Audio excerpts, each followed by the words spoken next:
Hi, this is Steve Pierce with Framework Productions, and in this season of Adorama Beyond the Sound, we're going to take you through most everything you need to know about recording live audio, working with multiple cameras at a time, lighting for a live setting, plus directing, editing, and all the post-production techniques associated with working with live events. This is Adorama Beyond the Sound.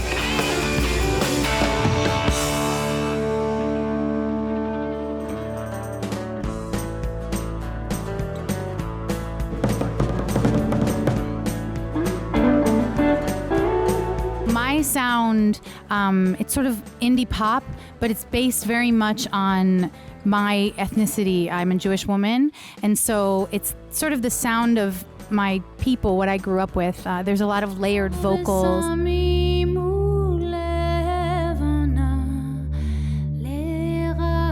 We start generally with a vocal, like a vocal choir, because that's what I hear the most.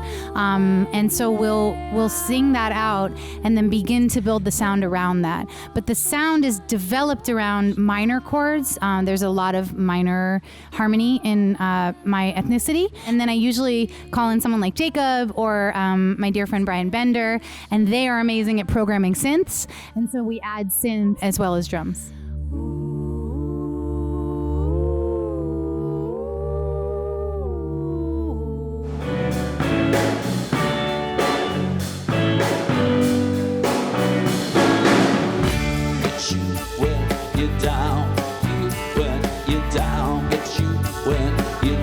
So on this fourth studio album that I've been making with these guys, I really wanted a more of a big 70s rock sound.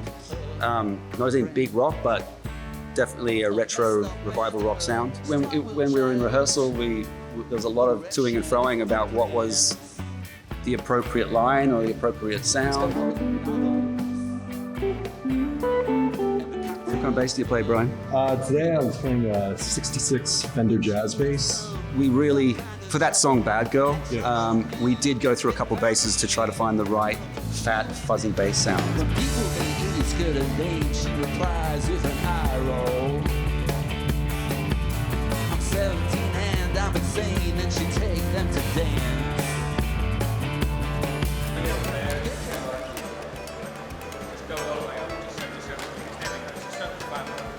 It's all improvisation. We get in a room together with all this gear and we just start playing and we record it all.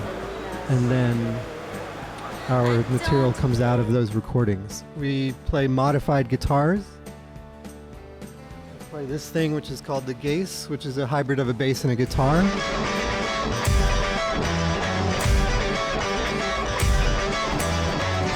It has 2 bass strings and 4 guitar strings, and there's separate outputs going to different effects. We also do a lot of MIDI triggering.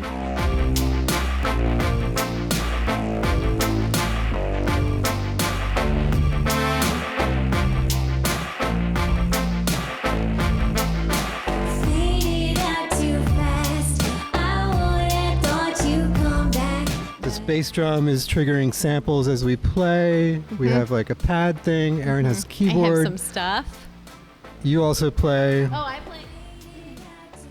I play this. It is what we call the Buke. It is not a ukulele. It is a short scale guitar with 6 strings. And we called it a Buke because it started out originally as a baritone ukulele that we ripped all the hardware off of and modified it to be a 6-string guitar. So that's why this is still called a Buke. But one of the concepts of this project is to be a 2-person band that can perform everything live but sound like more than 2 people.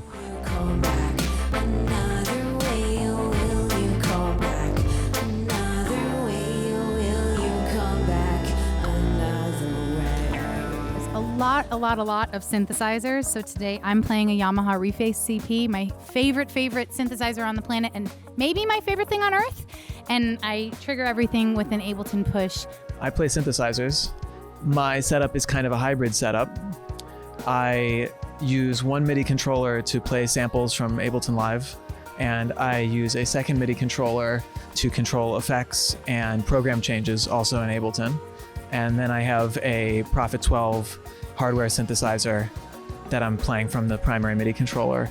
and I'm using Gretsch drums and Istanbul cymbals. So for the first time ever, we had live vocalists today. We had Natalie Moses, Shira Buskila, Shelly Thomas, and April Kay of the amazing band Imani Gold. They were singing with me through all of this. And then also on my song Hear You Now, we brought in 20 amazing singers, all of whom I know from all over the world, some of whom I know since I was really young. It was very emotional. It made me weep a lot.